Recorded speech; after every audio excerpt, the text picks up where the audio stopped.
Pemirsa, terima kasih masih bersama kami dalam program Inspirasi Tokoh PJTV bersama Kang Acel, si ayah hebat. Wah, luar Aduh, biasa. malu, jangan, bukan si ayah hebat, saya mah biasa-biasa aja. Kang Acel, tadi kan memang apa sih secara pengalaman hidup begitu ya. Ya. Mungkin Kang Acel banyak digembleng dengan kegiatan masa kecilnya mungkin agak sedikit berkurang seperti orang-orang pada umumnya begitu ya.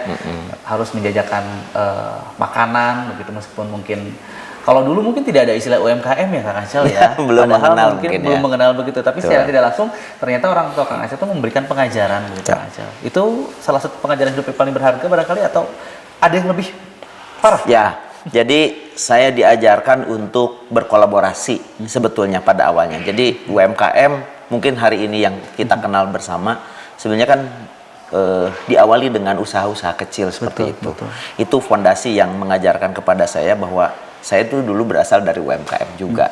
Itulah yang kemudian menjadi bagian yang sampai hari ini nggak terpisahkan. Oke. Nah, banyak sekali mungkin cita-cita yang Kang Acel akhirnya tercapai begitu ya. Meskipun mungkin agak sedikit belok sedikit lah seperti jadi arsitek, tapi ternyata jadi bosnya arsitek begitu ya. Seperti dulu pernah berusaha menjadi pengusaha paling muda mungkin masih anak-anak, tapi ternyata sekarang juga membentuk satu apa ya, ibaratnya bisa dikatakan komunitas begitu ya. Komunitas. Atau juga mungkin perkumpulan pengusaha-pengusaha muda yang akhirnya juga bisa membawa Kang Acel memiliki banyak teman, linknya juga banyak begitu ya. Betul. Apakah dari hobi juga berpengaruh begitu? Hobi dulu jadi ya akhirnya karena hobinya dari dulu nyari uang, hobinya nyari uang juga. Kalau bab hobi, mungkin hobi-hobi yang kaitannya dengan hobi pribadi ya adalah beberapa ya. Okay. Saya hobi berolahraga. Oke. Sampai hari ini saya masih aktif main futsal, main lapangan gede juga masih aktif. Saya masih aktif bersepeda. Nah, itu dia. Saya masih aktif juga berlari, tapi bukan lari dari kenyataan Nah, ya. jangan Kang Acel. Masih aktif bersepeda, sempat mencoba juga kemarin dengan teman-teman Pangandaran, Cirebon, Bandung. Kuat Kang Acel ya? Kuat, insya Allah. Alhamdulillah. Kuat, tapi baliknya di loading ya. Ya, gitulah. Sampai warung bandrek masih bisa, insya Allah. Jadi ada hobi-hobi yang ketika saya jalankan hobi itu memang ada kaitan juga dengan apa yang sekarang saya geluti. Misalnya saya lihat, oh di perjalanan ternyata ada lahan bagus gitu. Dari situ ada inspirasi.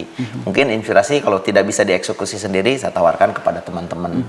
Itu yang mungkin dengan saya berlari, lihat, oh luar biasa gitu.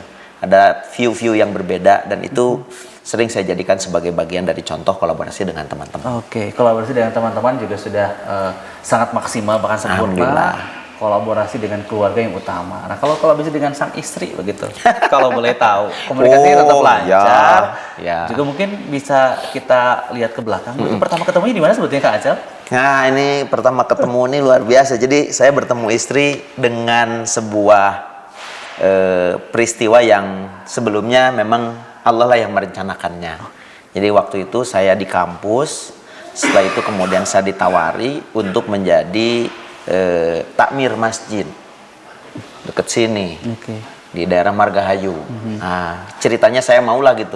Saya mikirnya begitu kan, daripada saya kos di tempat kos, bayar kos gitu kan, lebih baik saya diam di masjid dan kemudian bisa memberikan ilmu kepada anak-anak kecil gitu. Nah, itu waktu itulah saya kemudian dipertemukan dengan seorang perempuan yang wallahu alam bisawab, apakah bagaimana gitu, tapi ternyata jadi istri saya gitu. Nah, jadi awal pertemuan saya di masjid dengan istri saya. Berkah Kang Acel. Iya, dan setelah itu mungkin beberapa waktu saya sering berinteraksi dengan calon istri saya waktu itu. Masih calon ya? Masih calon, belum kan. Rupanya dia juga punya semangat yang sama untuk berbagi dengan anak-anak. Oke. Punya visi yang sama. Kami sama-sama ngajar akhirnya dalam apa namanya, di madrasah, di Cinlok ya kan kalau sekarang mungkin ya? Ya bisa disebut cinlok juga gitu ya. Tapi lebih pantesnya sih mungkin jodoh aja kali ya. Betul. Karena waktu itu ya saya ngajar, dia ngajar, ya udah habis ngajar kita Masing-masing belum punya perasaan apapun. Betul. Nah, tapi setelah lama rupanya ada mak comblang juga. Oke. Gitu. Kang, boleh nggak? Saya bilang boleh juga kalau mau diajak kayak begini siap, saya bilang. Ternyata mau. Alhamdulillah. Jadi alhamdulillah. Nah, sampai hari ini tentu saja yang namanya komunikasi dengan istri, dengan keluarga, sesuatu yang bagi saya mutlak harus ya. Karena merencanakan hidup 1 bulan ke depan itu harus dibuat perencanaannya. Saya ngobrol dengan istri, sok silakan apa yang dibutuhkan untuk 1 bulan ke depan selain hal-hal rutin yang ada. Dengan bagaimana mendidik anak-anak, komunikasi dengan anak-anak, perencanaan 1 bulan untuk anak-anak juga sesuatu yang harus direncanakan. Dan itu harus dimulai dari ngobrol. Itu mudah atau sulit nggak sih Kang? Karena kalau bicara mengenai seorang pengusaha, dia kan harus punya planning perusahaan ke depan gitu ya.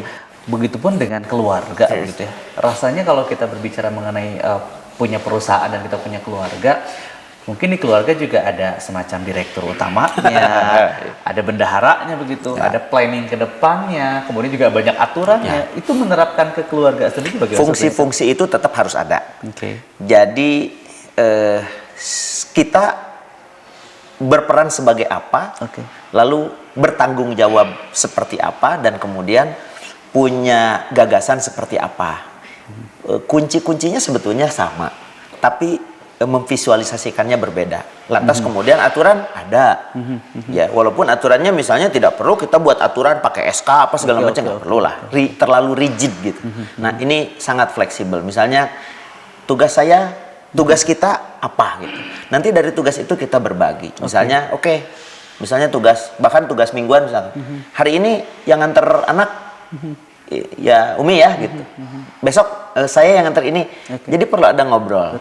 Karena kalau tidak begitu, kadang-kadang kita suka saling mengandalkan dan ya bisa jadi ketika peran-peran itu tidak terhandle dalam keluarga, bisa jadi akan terjadi clash lah gitu, minimalnya area omong gitu ya, banyak-banyak omong. Jadi gitu. semuanya tadi ya bisa diadaptasi, tapi mungkin ada hal-hal yang memang perlu adaptasi dan modifikasi. Nah itu tadi Kang Acel.